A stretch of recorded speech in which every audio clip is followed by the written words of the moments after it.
Thank you. Thank you so much. Well, Candy and I are absolutely delighted to be here with you. And let me just thank all the members of ALEC who have made personal sacrifices in order to serve their fellow man. You know, America is a place of dreams. And I feel so incredibly fortunate to have been born here. And I've had an opportunity to travel the world. I have been to now 58 different countries. And I'm always so pleased to be back here. I had to sit down and write all those countries out today because the press is saying, we want to know exactly which countries you've been to. Okay, so. And make sure you pronounce them all correctly. But you know, how fortunate we are to be in this land. And for me, that dream was to be a doctor. Skipped right over policeman and fireman. I went straight to doctor. I just loved anything that had to do about medicine, even like going to the doctor's office. And I would gladly sacrifice a shot just so I could smell the alcohol swabs. You know, it was just wonderful. But, you know, there were obviously obstacles along the way, without question. But you can get through those things.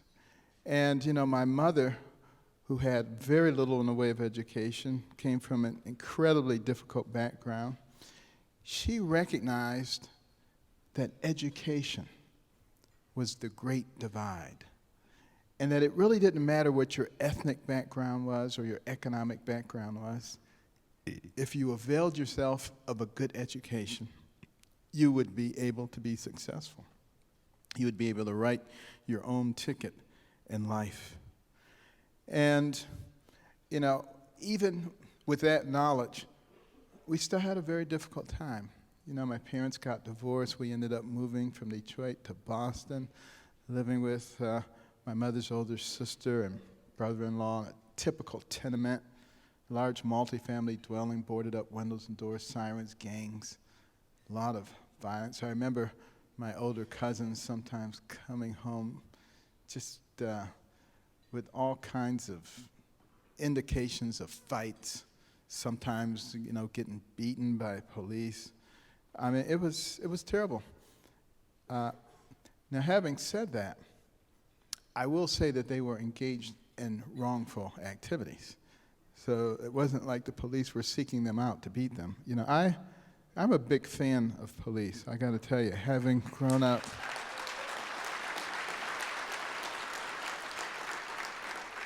Especially, I mean, you saw some of the videos of what happened in San Bernardino and how the police reacted, and they went in there and they were saying, stay behind, I'm going forward, and if anybody's taking a bullet, it's me. I mean, those are the kind of police that I know. And police have gotten such a bad rap in our country, when in fact, every day when they get up and they put that uniform on, they're putting their lives at risk in order to save us.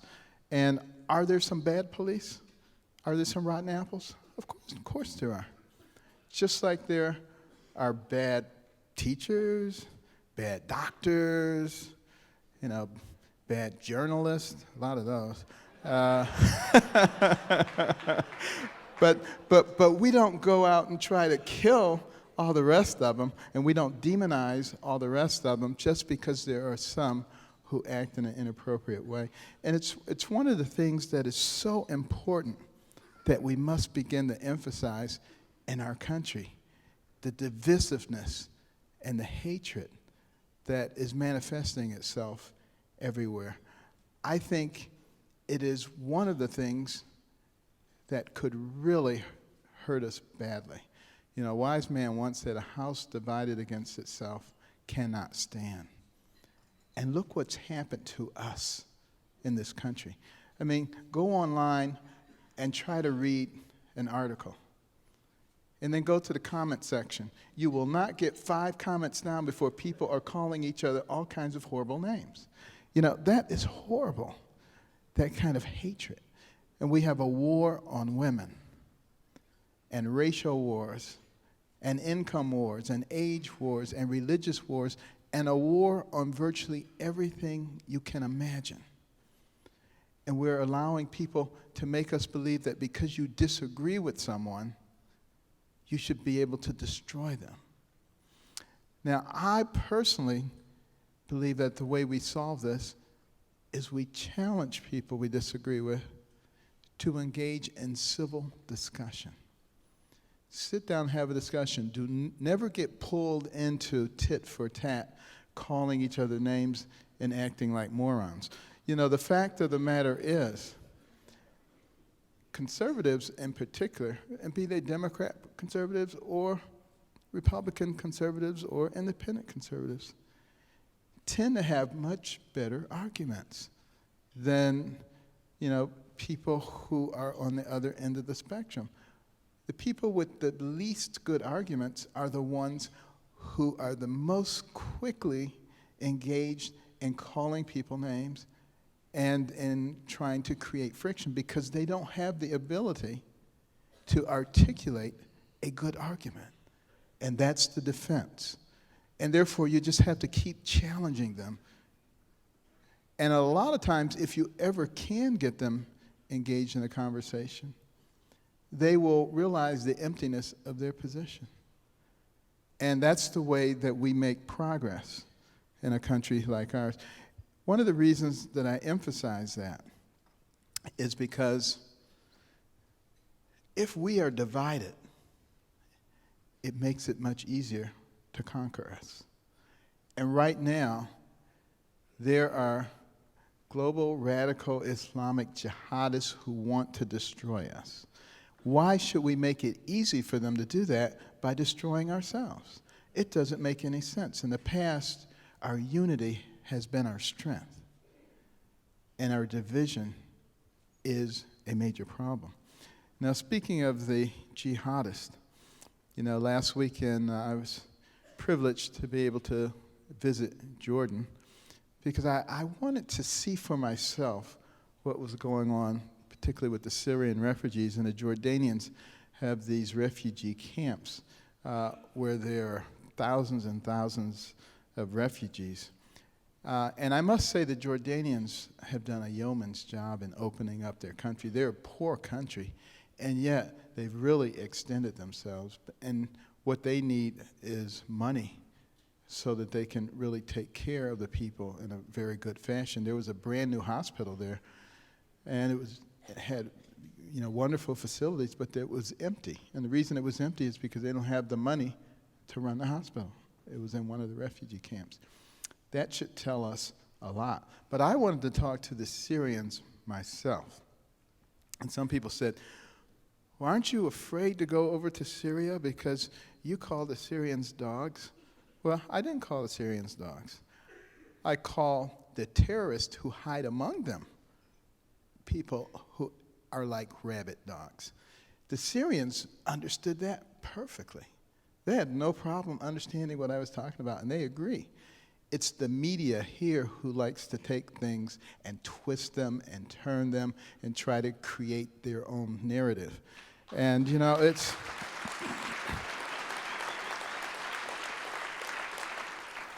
It really is kind of a shame because the reason that the media is the only business that is protected by our Constitution is because they were supposed to be honest, and they were supposed to be on the side of the people, and they were supposed to be able to objectively help the people to understand what was going on, no matter what side it was coming from. But when they pick and choose sides, they distort the system, and I think are contributing greatly to the decline of this nation. And it is my hope and prayer that some of the media, maybe some of the younger members who haven't been so distorted in their thinking, might actually recognize that they play a significant role in the resurrection and revival of America. That's what I'm hoping will happen. But at any rate, in talking to the Syrians, who were very welcoming and open, I said, what would you like to happen? And I got a pretty consistent answer. we would like to be resettled in our own country. I didn't hear anybody say, I want to go to America. And, those people who try to present you with two options, they say either we take all of these Syrians or we're cold-hearted and stone-hearted people. But as is usually the case, there's another option. And the other option is what they asked for. They said, we wish America and other countries would send financial support so that we could have more people, so that we could fill these camps up, so that we could open this hospital, so that people could be in a safe place. But the other thing that has become increasingly apparent to me as I've been studying the issue is when you look at Syria and you look at the northeast corner, that's an area that's controlled by the Kurds. There's airports, hotels, lots of land. What an incredible place to resettle a lot of the Syrians until peace can be brought about and they can return to their part of Syria that they came from. But it would require us and other nations to support the Kurds, and not just for a single mission like we did with Sinjar a few weeks ago, but consistently. If the Kurds knew that they were going to get consistent support from us, they would be delighted to bring these people in and to protect them. We have solutions that are there already, and for some strange reason, we ignore those solutions and look for things that don't work. Bringing 10 or 25,000 or 50,000 Syrian refugees here does nothing to solve the problem when we have millions and millions of refugees. All that does is make some people feel good about themselves. That doesn't make any sense. And we have to start looking at policies that work, not things that just make somebody feel good for a little while. And the other thing, someone told me this today. I'll have to check it out, but if it's true, it is really should end this whole argument about Syrian refugees. They said that the woman who was involved in the massacre in California was vetted and brought here after that vetting process. Now, if that vetting resulted in missing someone who could carry out such a horrendous crime, that should be the end of the argument right there. We shouldn't even have to talk about this anymore. That should be it. If that is not the end of the argument, one would have to be very suspect about the motives of bringing people into this country when we have perfectly reasonable solutions for taking care of them. The other thing I was thinking about over there and what's going on over here, how do we protect our people? Well, obviously, we need to have much better communication between local law enforcement and federal law enforcement. We need to make sure that the FBI has what it needs in order to track the people who need to be tracked. We need to fight people on the internet. One of the things that the radical Islamists are able to do is get to a lot of disaffected people and tell them that we can make your life a lot better. And they do that through social media. Well, we should be putting out opposing messages through social media, and we should use cyber weapons to disrupt their social media. Now, some people say, well, that's dirty, you can't do that. Well, we're fighting dirty people, so we can use dirty tactics. It's not a problem. We have to think about that. And we ought to be enlisting the help of the imams and the clerics and saying, you need to help us identify the people who are becoming radicalized. Because if you can't distinguish them, then how are we supposed to distinguish them? And if we can't distinguish them, then that obviously will have to inform, some of the policies that we enact. The one thing that we cannot do is allow political correctness to destroy the safety in our nation. We have to be smarter than that, and that's going to kill us. But I really think the best way to protect the people of America, other than making sure that they know what to do if they're in a situation, which for some reason, I don't know why some people think that that's a bad thing, to teach people what to do if they're in a hostage situation or in a hostile situation where you have people who want to kill you. But the real answer is you take the war to them over there in a serious way. You don't have to wait until they come over here. For instance, they have a caliphate. And it was really not until they established their caliphate that they can start doing the things that they think will bring them to the final apocalyptic victory.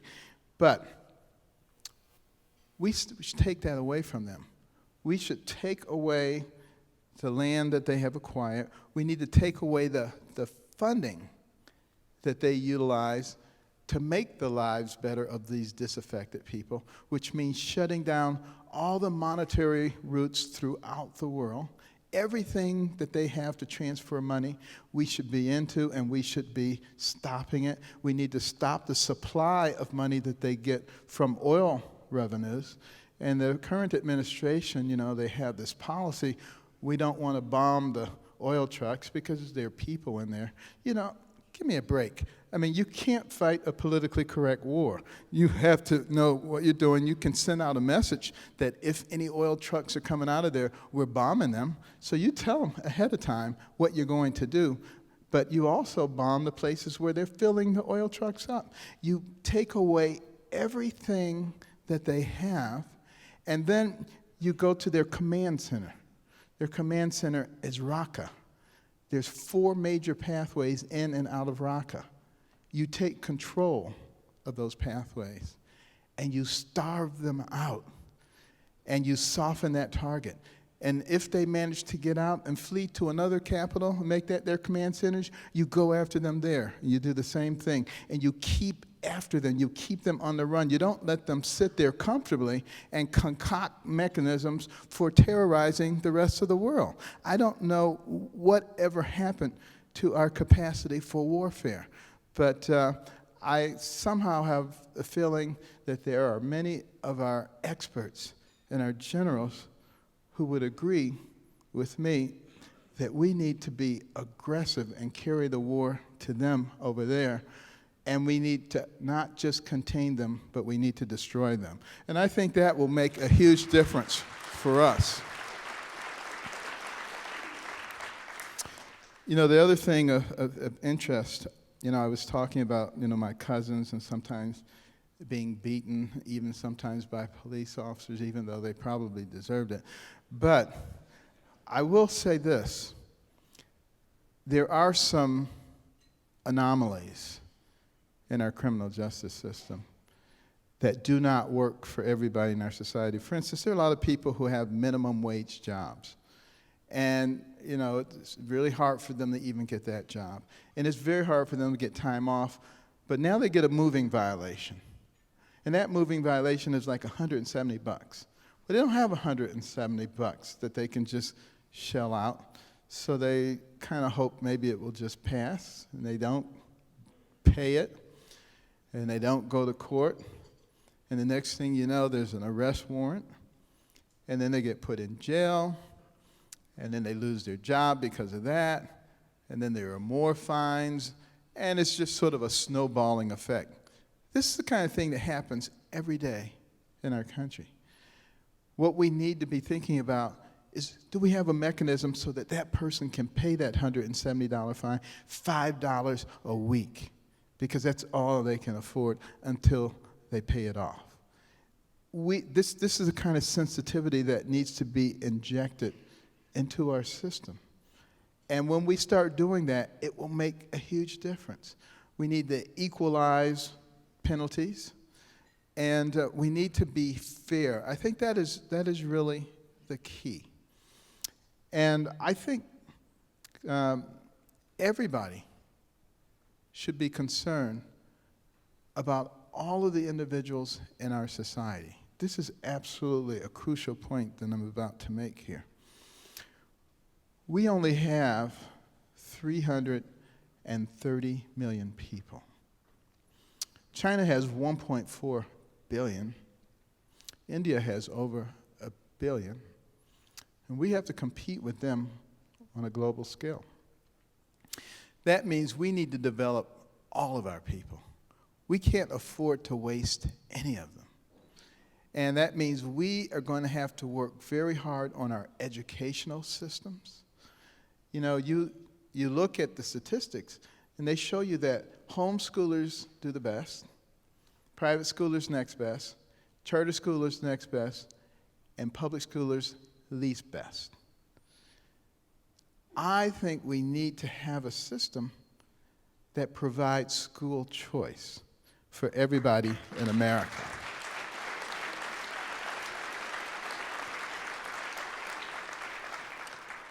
I also think we do not need the federal government dictating how education is done, and Common Core needs to go. We don't need anything like that. But we do need to be thinking about how do we get caught up, you know, particularly in STEM areas. We're way behind other industrialized nations in STEM, and we need to rectify that pretty quickly. But we have the ability to do it. There are computer programs that can look at the way a kid solves 5 math problems, and it knows what they don't know. And go back and tutor them in that area. Interactive programs.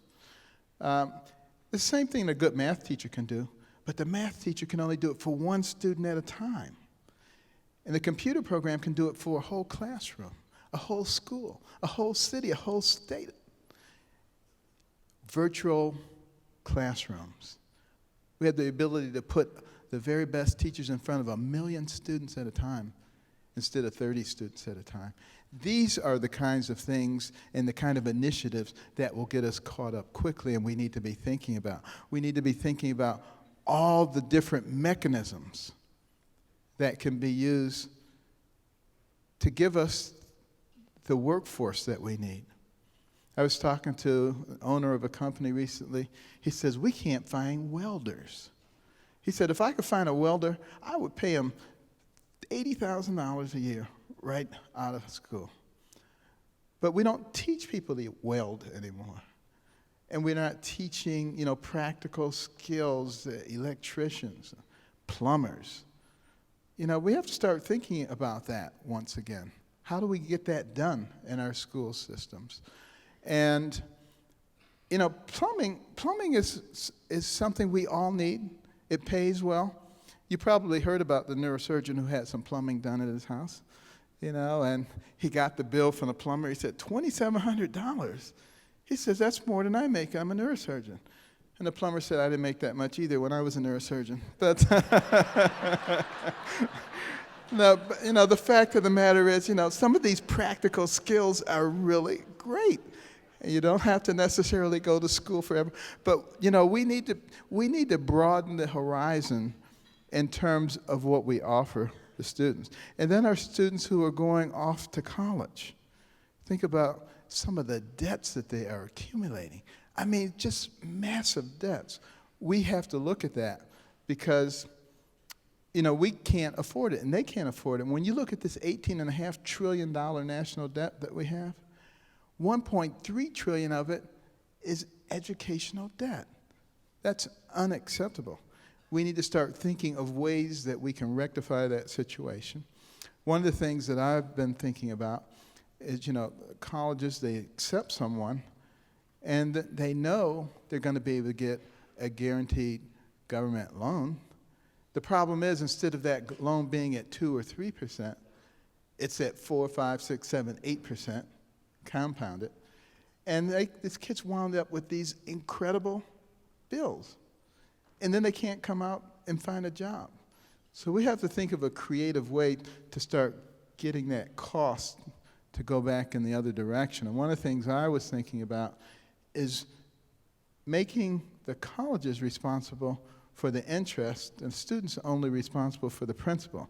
That would very quickly incentivize the schools to start looking for other ways, to pay for things, and they wouldn't be escalating the costs so quickly if that was the case, because they would have some real skin in the game also. And that's a general principle that I like, the whole ideal of skin in the game. And that's why I've proposed the tax structure that I have, a flat tax with no exemptions and no deductions. Everybody is in the game. You make $10 billion a year, you pay $1 billion. You make $10 a year, you pay $1 million, and you get the same rights and privileges. What could be more fair than that? And I use 10 because it's easy to use, but the number may be anywhere between 10 and 15%. But those are the kinds of things we have to do. We can rebate to people below the poverty line a certain percentage, although they will still have to have some skin in the game. But also with the corporate taxes, highest corporate tax rate in the developed world. It doesn't make any sense. And it drives people out of here. No wonder these corporate inversions are occurring. But over $2.1 trillion overseas not being brought back because of those corporate tax rates. I would suggest a 6-month tax hiatus. You can bring that money back, no taxes at all during that 6 months. The only stipulation being that 10% of it has to be used in enterprise zones and to create jobs for people on welfare and people who are unemployed. It would be the biggest stimulus since FDR's New Deal, and it wouldn't cost the taxpayers 1 penny. That's low-hanging fruit. That's the kind of thing that really makes a difference. And here's the really key part of it. It gets the corporations thinking about something that we used to think about all the time, and that is investing in your community, investing in the people around you, investing in the downtrodden and the dependent people in our society, because we want to give them a mechanism for crawling out of dependency. And what has happened is the government took over that job. It started really with Wilson in the 20s, and it metastasized. By the time we got to LBJ in the 60s, the War on Poverty, the Great Society programs, we were really in trouble. We were going to end poverty. What happened? Here we are, $19 trillion later, 10 times more people on food stamps, more poverty, broken homes, out-of-wedlock birth, welfare, crime, incarceration. Everything is not only worse, it's much worse. And that's because, quite frankly, it is not the government's responsibility.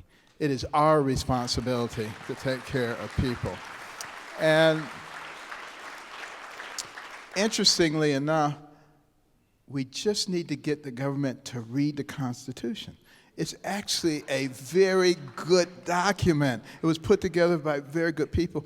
And I think maybe some of them did read it, but they maybe misinterpreted it in the preamble, where it says one of the government's responsibility is to promote the general welfare.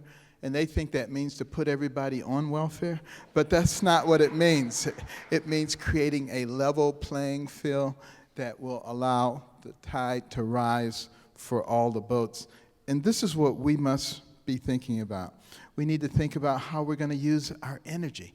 We have enormous energy resources in this country, and yet, we're not able to export a lot of it because these archaic energy exportation rules that were put in place in the 70s when we had an energy crisis. We need to get rid of that stuff immediately.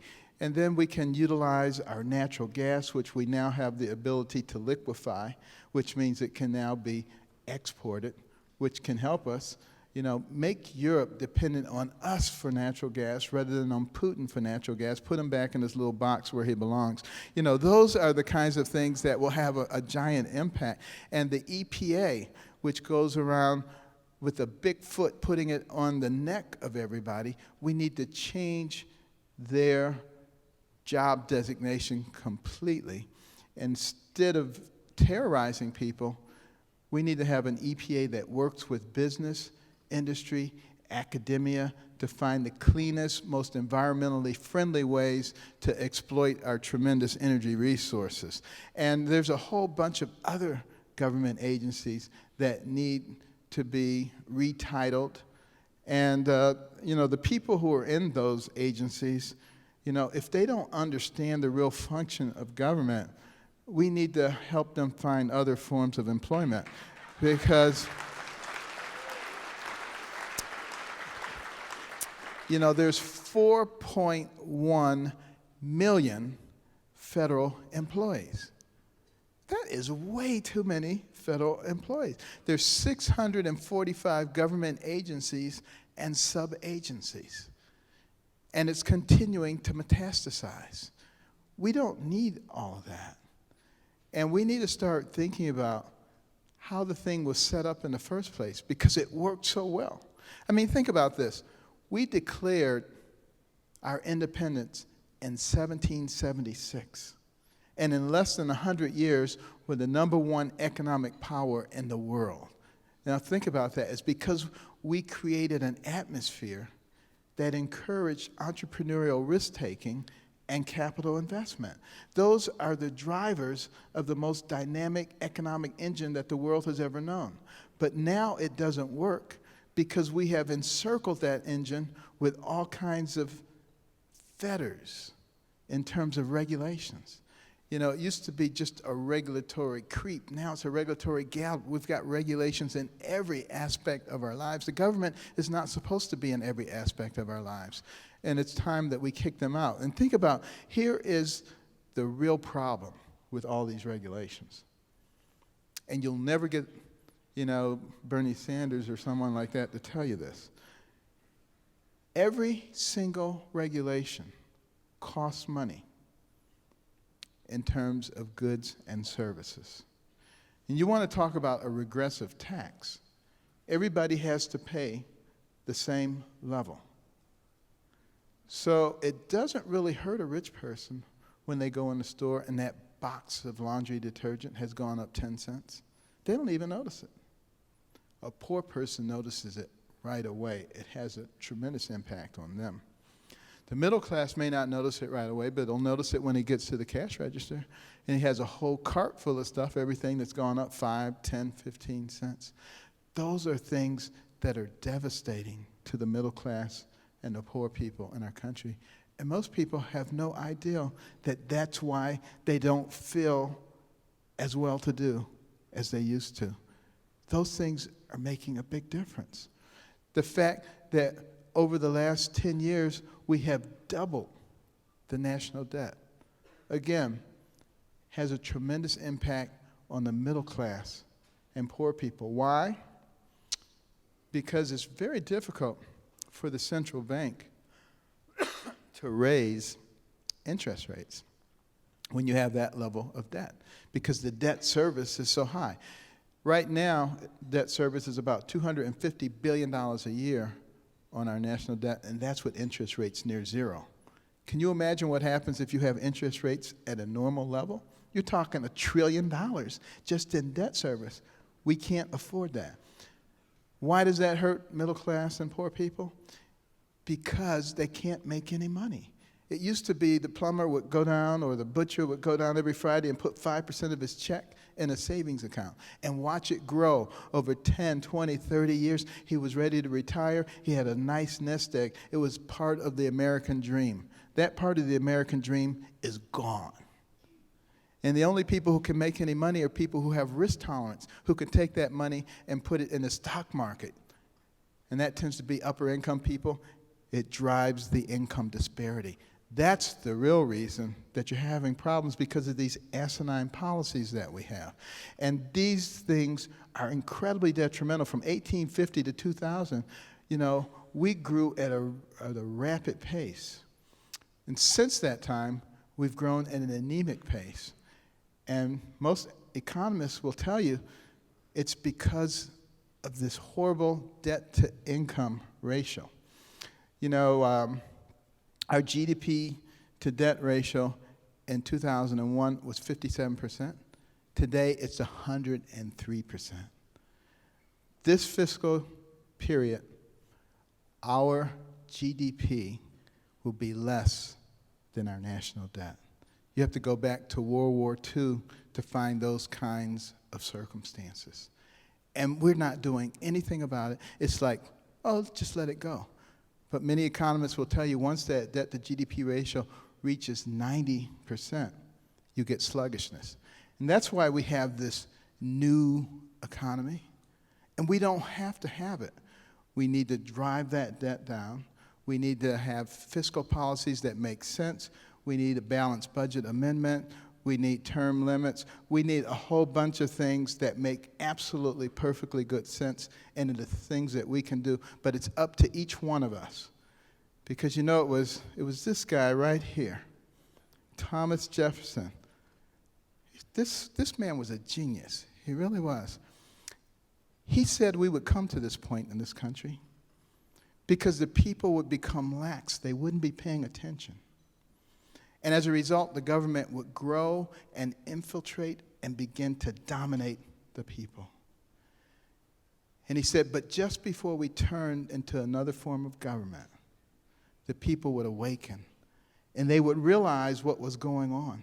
And they would stand up, and they would regain control of our government. And I say, now is the time. Thank you very much.